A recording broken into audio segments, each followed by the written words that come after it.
Hola, amados hermanos, es un gozo, una alegría el poder compartir un día más con ustedes en el estudio de la palabra del Señor, lo que siempre es de gozo, de alegría y de enriquecimiento para cada uno de nosotros. Es de bendición para nuestras vidas y también que todo este estudio que estamos haciendo sea de bendición para aquellos hermanos en los cuales nosotros vamos a poder compartir lo que el Señor nos entregue en este estudio. Así que, hermanos, vamos a comenzar a ver la lección, la continuación de la lección número 2. Ya la semana pasada, la primera parte de la lección número 2, pudimos ver los 4 primeros propósitos generales. Vimos el evangelístico, que era mostrar a Dios a aquellos que no le conocían; el doctrinal, que tenía como propósito el enseñar las verdades fundamentales de nuestra fe a la congregación. Teníamos el propósito devocional, que correspondía a aquel que buscaba incentivar el amor hacia nuestro Dios, y teníamos el propósito consagracional, que como objetivo tenía que justamente en base al amor que nosotros teníamos por nuestro Dios debíamos entregar nuestros dones, nuestros bienes, todo lo que podía estar a nuestro alcance para la obra del Señor. Y ya esta semana vamos a continuar con los últimos 2 propósitos generales, y para eso vamos a estar estudiando en esta hora el 5.º propósito general, que es el propósito ético moral, que tiene como fin ayudar al creyente en su conducta diaria, en sus relaciones sociales que tiene, y que todo esto sea en base a los principios cristianos que nosotros encontramos en la palabra de Dios. ¿Cuál debe ser nuestro comportamiento? Entregar cuál debe ser nuestro comportamiento, nuestra forma de ser, pero de acuerdo a los principios cristianos que nosotros encontramos en la palabra del Señor. Los objetivos o los temas que generalmente apunta este tipo de sermón tiene que ver con la familia, el matrimonio, cómo debemos ser nosotros en nuestro trabajo, cómo deben ser nuestras relaciones con los demás, temas también como el alcoholismo, la drogadicción, las relaciones sexuales. Todo eso son tocados en este tipo de sermones. Como lo hicimos la semana pasada, ahora también vamos a estar viendo un ejemplo, que es el que se encuentra en Efesios capítulo 5, de los versículos 21 al 33, y vamos a ir viendo cómo la palabra entrega un mensaje, en este caso al matrimonio, y cómo debe ser la relación de un matrimonio con un fundamento en Cristo, con un fundamento en la palabra de Dios. El primer punto que podríamos tocar es que el matrimonio debe estar fundamentado en Dios, como lo dice el versículo 21. Debemos anteponer la voluntad de Dios antes que nuestra propia voluntad, y debemos someternos a Dios antes que someter al otro a nuestra voluntad. Dice el versículo 21, someteos unos a otros en el temor de Dios. El segundo punto que podemos deducir o sacar de la palabra del Señor es lo que encontramos del versículo 23 al 24, de los versículos 22 al 24, y donde se nos relata que la esposa debe obedecer a su marido, así como la iglesia obedece a Cristo y debe respetar, por tanto, a su marido. Dice así estos versículos: las casadas estén sujetas a sus propios maridos como al Señor, porque el marido es cabeza de la mujer, así como Cristo es cabeza de la iglesia, la cual es su cuerpo, y Él es su Salvador. Así que como la iglesia está sujeta a Cristo, así también las casadas lo estén a sus maridos en todo. El tercer punto que podemos tocar acá es la labor y la responsabilidad que tiene el marido para con su mujer. El marido debe amar a su mujer como Cristo amó a la iglesia. Debe, por tanto, amar y preocuparse también, muy importante, del bienestar espiritual de su esposa.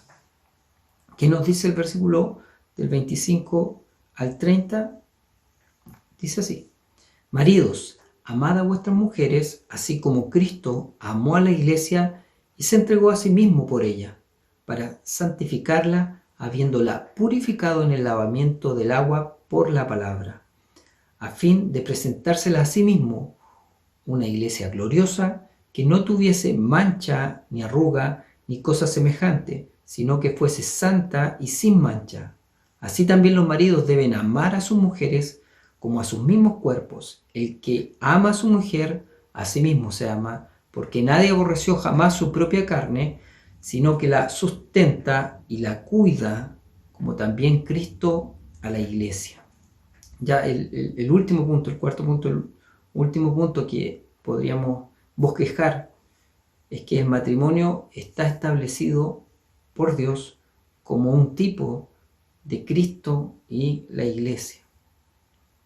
Dice los versículos del 30 al 33, porque somos miembros de su cuerpo, de su carne y de sus huesos.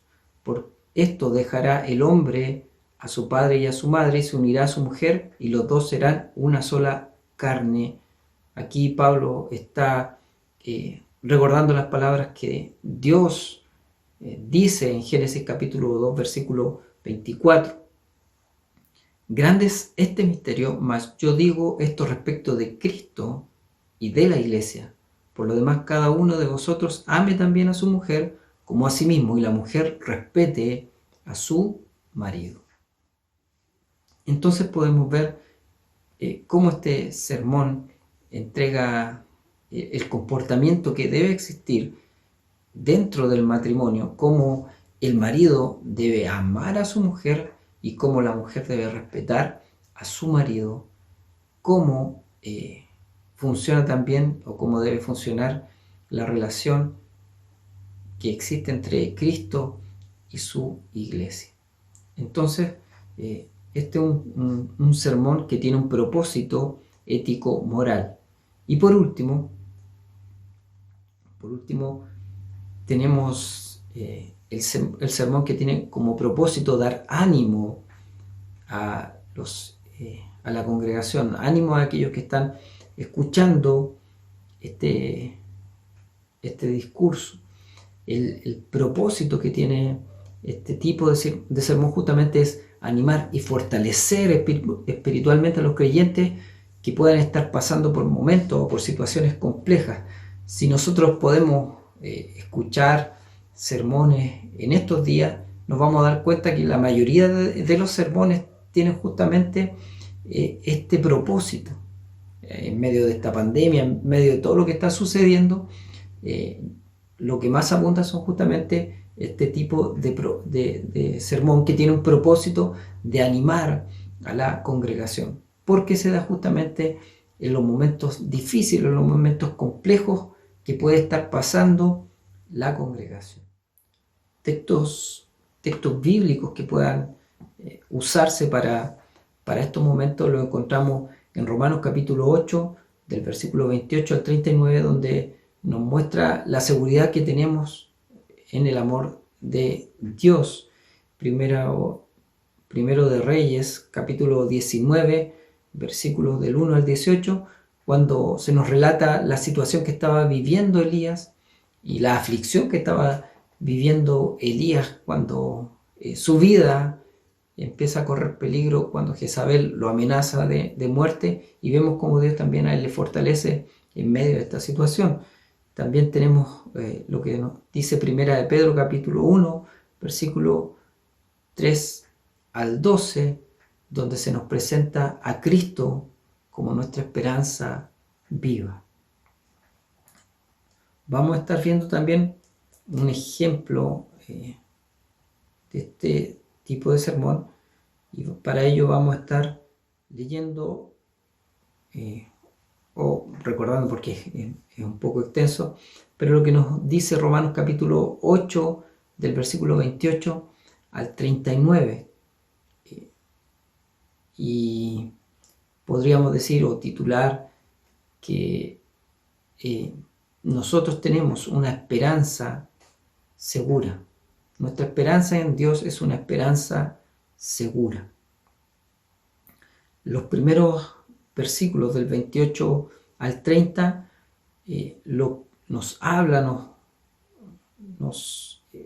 que tenemos una esperanza eterna porque Cristo nos llamó para llevarnos a su gloria. Tenemos una esperanza que es eterna. Los versículos dicen: y sabemos que a los que aman a Dios todas las cosas le ayudan a bien. Esto es, a los que conforme a su propósito son llamados, porque los que antes conoció también los predestinó para que fuesen hechos conforme a la imagen de su Hijo, para que Él sea el primogénito entre muchos hermanos.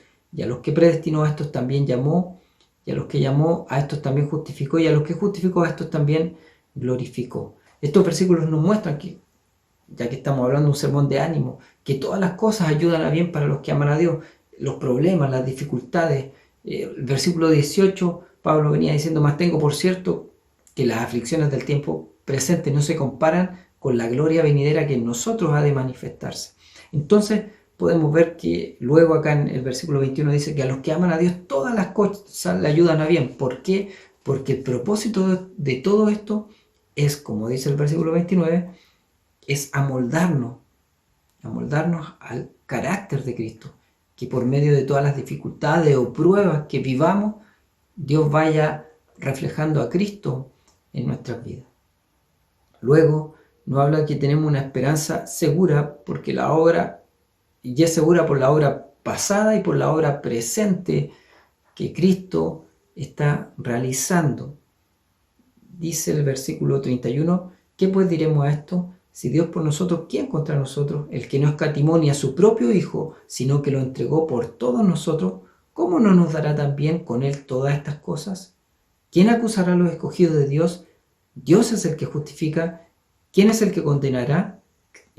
Cristo es el que murió, más aún, el que también resucitó, el que además está a la diestra de Dios, el que también intercede por nosotros. Entonces vemos acá que tenemos una esperanza que es segura porque Cristo fue el que murió. ¿Quién puede condenar a los hijos de Dios si es Dios mismo el que nos justifica? Si es el que murió y nos redimió, ¿quién podría condenar a los escogidos de Dios? Y hace también referencia eso a la obra pasada de Cristo, pero también habla de su obra presente, quien está intercediendo también por nosotros, tanto por su obra de redención pasada como de su intercesión presente. Nuestra esperanza es segura en Cristo. Y por último nos habla también de que tenemos una esperanza inquebrantable que está amparada en el amor de Dios. Versículo 35 en adelante: ¿quién nos separará del amor de Cristo? Tribulación, angustia, persecución, o hambre, o desnudez, o peligro, o espada. Como está escrito: por causa de ti somos muertos, todo el tiempo somos contados como ovejas de matadero. Antes de todas estas cosas somos más que vencedores por medio de aquel que nos amó. Por lo cual estoy seguro que ni la muerte, ni la vida, ni ángeles, ni principados, ni potestades, ni lo presente, ni lo porvenir, ni lo alto, ni lo profundo, ni ninguna otra cosa creada nos podrá separar del amor de Dios que es en Cristo Jesús, Señor nuestro. Y acá nos habla, y estos versículos nos infunden ánimo de solo leerlos, porque nos habla que nada nos puede apartar del amor de Dios que es en Cristo Jesús nuestro Señor. Ni tribulaciones, ni problemas, ni dificultades, ni siquiera las potestades, nada nos puede apartar del amor de Dios. Es un sermón que infunde ánimo, desarrollar este bosquejo, desarrollar este sermón, entregarlo, es un aliciente para aquellos que escuchamos estas palabras que están escritas en la palabra del Señor. Y con esto estamos terminando esta sección de los propósitos generales y vamos a comenzar a ver en un momento más lo que son los propósitos o lo que es el propósito específico del sermón. Ya hemos visto los propósitos generales que puedan existir y que en algunos casos pudiese existir algún tipo también de mezclas en un sermón que pueda tener un propósito general que sea tanto doctrinal como ético-moral, por ejemplo. Pueden haber algún tipo de sermón que tenga alguna relación, o como lo decíamos en algún momento de la semana pasada, cuando decíamos que el propósito devocional y consagracional también existían momentos en los cuales podían estar unidos. No así cuando analizamos el propósito específico, que el propósito específico podríamos decir que es un poco aterrizar aún más el propósito general. Un propósito específico es único dentro del sermón. El predicador no pudiese tener más de un propósito específico. La idea justamente es podríamos decir, dar en el blanco en cuál es la necesidad específica que se quiere abordar a través de la predicación. Entonces, ¿por qué? Porque sencillamente el tener un propósito general no nos garantiza que el sermón tendrá un rumbo adecuado. Uno podría tener un propósito general bien establecido, pero sin embargo divagar en ese propósito general. Podríamos estar apuntando a uno o otro lado y al final del día, cuando llega el momento en que la hermandad se va a su casa, puede haber seguido sin una idea muy clara de a qué quería apuntar el sermón. Y por eso la importancia justamente del propósito específico, porque se nos dice que hacia allá queremos apuntar con el sermón y justamente el desarrollo de las ideas tienen que ir de tal forma que la congregación, cuando se va a su hogar, se va a ir con cuál es la idea clara que se quiso transmitir a través de la predicación. Entonces, vamos a estar también viendo algunos ejemplos para cada uno de los propósitos generales que tomamos. Vamos a estar definiendo un propósito específico para poder visualizar de una mejor forma lo que estamos tratando de decir. Para ello vamos a tomar el primer ejemplo que tuvimos del propósito evangelístico, que estuvo en Efesios capítulo 2 del versículo 1 al 9. El propósito general decíamos que era un propósito evangelístico, pero si queremos ver qué propósito específico queremos darle a ese sermón, podemos decir que es mostrar al inconverso que sin Cristo está muerto y su única esperanza es la fe en Cristo, quien murió y resucitó para darle vida. Entonces, tenemos el propósito general, que es el evangelístico, y a través del mensaje que se nos da en Efesios 2 del 1 al 9, podemos decir que el propósito específico es mostrarle al inconverso que sin Cristo está muerto y la única esperanza de vida y vida eterna justamente está en poner su fe en Cristo Jesús. Un segundo ejemplo que podemos tomar ahora del sermón con un propósito doctrinal, que para ello tomamos Romanos capítulo 3 versículos 21 al 26. El propósito específico sería que sepan los creyentes, recordemos que el sermón doctrinal apunta a los hermanos, a los hijos de Dios, entonces que sepan los creyentes en qué consiste la doctrina de la justificación por fe. Entonces, ahí recordemos que hablamos de que se definía que todos los hombres habían pecado y que necesitaban ser justificados, que la justicia de Dios es por medio de la fe en Jesucristo y que es gratuita, pero tuvo un gran costo. Entonces, podemos ver que acá los creyentes tienen que irse, como decíamos, a su hogar, teniendo claro en qué consiste la justificación por fe. Siguiendo ahora con aquel propósito devocional que tomábamos Romanos capítulo 12 versículos 1 y 2, ¿cuál es el propósito específico para este sermón? Es justamente aumentar en los creyentes el sentimiento de amor y agradar a Dios por medio de la obediencia a su palabra.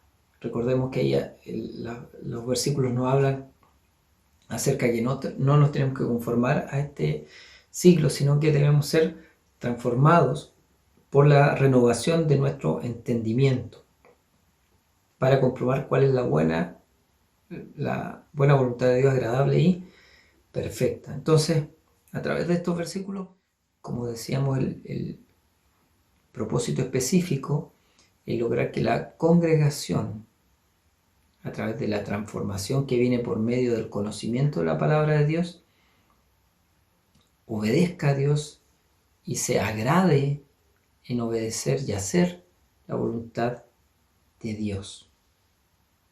Que esté ese deseo de agradar a Dios por el amor que viene a nosotros a través del conocimiento de su palabra. Entonces, en cuanto a la consagracional, que para ello veíamos lo que nos decía la palabra de Dios en 1 de Pedro capítulo 4, versículos del 10 al 11. El propósito específico para esto es que los creyentes pongan a disposición de la obra del Señor todos los dones que les fueron dados. Entonces, ¿cuál es el propósito de este sermón? El propósito específico es que los creyentes pongan a disposición, entendiendo que Dios es el que reparte los dones, por tanto, cada don que se nos fue dado, estemos dispuestos en gratitud al amor de Dios que Dios nos ha dado, los ponemos a disposición de la obra del Señor. En cuanto al propósito ético, moral, donde tomábamos Efesios capítulo 5, versículos del 21 al 33, que nos habla del matrimonio en general, y que esto lo podríamos aplicar a todos los matrimonios, pero cuando hablamos de propósito específico, la idea es apuntar a algo específico, y en este caso podría ser que está apuntando a los nuevos matrimonios y que sepan los nuevos matrimonios que lo que Dios espera de esta nueva relación, o que es lo que Dios espera de la relación del matrimonio entre sus hijos. ¿Ya? Que hablábamos acerca de que el hombre debía amar a su mujer y que la mujer debe respetar a su marido. Entonces, ¿qué es lo que espera? Ya, para allá apunta este sermón. En cuanto al sermón de aliento, con un propósito general de aliento que veíamos en Romanos del versículo 28 al 39, el propósito específico es que los creyentes sepan que tenemos un futuro glorioso en Dios pese a las dificultades presentes. Entonces, ¿dónde apunta el sermón? Cuando los hermanos se vayan a la casa, que ellos sepan que tenemos un futuro seguro y un futuro glorioso en el Señor, pese a las dificultades que podamos estar viviendo en el presente. Hay una gloria que nos espera en el futuro por la obra de Cristo. Entonces, ahí hemos visto, ahí tenemos cada uno de los propósitos generales y cómo estos se pueden aterrizar más o condensar en estos propósitos específicos. ¿Dónde apunta? ¿Cuál es el blanco al cual está apuntando el sermón? Y por último está el cómo podemos seleccionar los propósitos, tanto el propósito general como el específico. Cómo saber cuál debemos aplicar a nuestro sermón. Es una pregunta fundamental, importantísima, para poder desarrollar nuestra predicación, nuestro bosquejo, para cómo poder saber hacia dónde apuntar con claridad, con precisión, a dónde apuntar, a qué necesidad apuntar. Entonces, la formulación justamente del propósito requiere de algunas cosas que son fundamentales. ¿Cuáles serían estas? Lo primero que tenemos que hacer es buscar la dirección de Dios a través de la oración. Se dice que el sermón comienza, transcurre y termina con la oración. Es fundamental entonces para el creyente, para aquel que va a exponer la palabra del Señor, estar en oración buscando la dirección del Espíritu Santo a través de la oración. Entonces, fundamental es eso, tener claridad y la claridad que le puede dar a uno el estar en comunión con el Señor.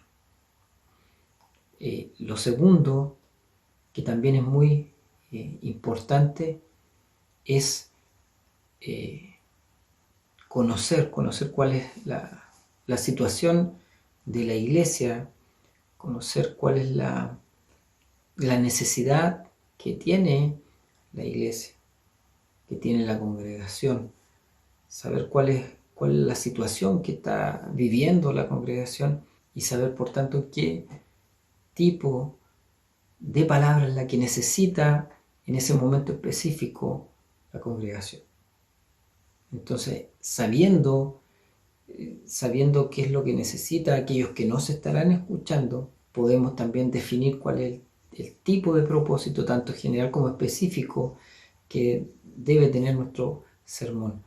Como les decía, si sabemos que va a haber un evento especial en el cual van a venir a nuestra iglesia personas invitadas que no son creyentes, que hay algún tipo de campaña especial que se ha hecho para invitar a no creyentes a la iglesia, entonces está claro cuál debe ser el propósito que debe tener nuestro sermón, el propósito general, y también ahí pedir la dirección del Señor para poder saber cuál es el enfoque específico que se le debe dar al sermón.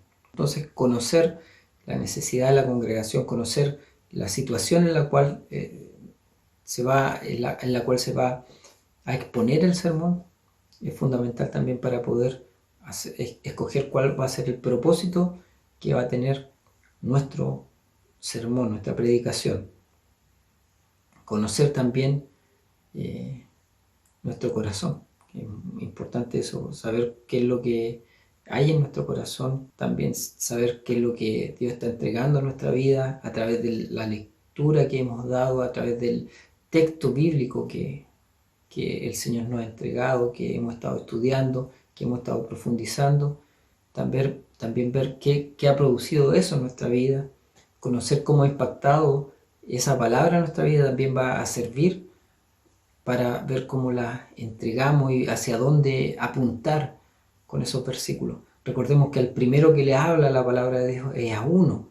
Entonces, el entender cómo Dios ha trabajado con nuestra vida a través del texto bíblico va a ser fundamental también para ver cómo vamos a desarrollar, hacia dónde vamos a apuntar con ese mensaje. Por último, también está el compartir las cargas, las dificultades que pueda estar pasando la hermandad dentro de la congregación, el estar también conscientes de cuál es la situación de nuestros hermanos, las debilidades, los problemas, las dificultades que están viviendo nuestros hermanos también es necesario para entregar de una buena forma la palabra del Señor. Así que esta es la segunda lección que nos habla acerca del propósito, tanto general como específico. Y espero que el Señor, a través de esta lección, bendiga y dé aún mayor gracia a cada uno de ustedes para que el día de mañana, cuando tengan que preparar un sermón, tengan que entregar un sermón, estas lecciones que hemos tenido y las que tendremos sean también de bendición y sean de ayuda para el desarrollo de esto tan hermoso que es el predicar la palabra del Señor. Les incentivo, como lo hacía ya la semana pasada, a realizar las tareas, los deberes que se les dan. Como decía nuestro hermano Ismael hace unos días atrás, estamos muy contentos de la participación y le insto a seguir adelante y en todo lo que se nos viene, a ser constantes para que todos podamos ser bendecidos de este estudio que estamos realizando. Así que, hermanos, que el Señor les bendiga y nos estamos viendo muy prontamente. Un abrazo y bendiciones.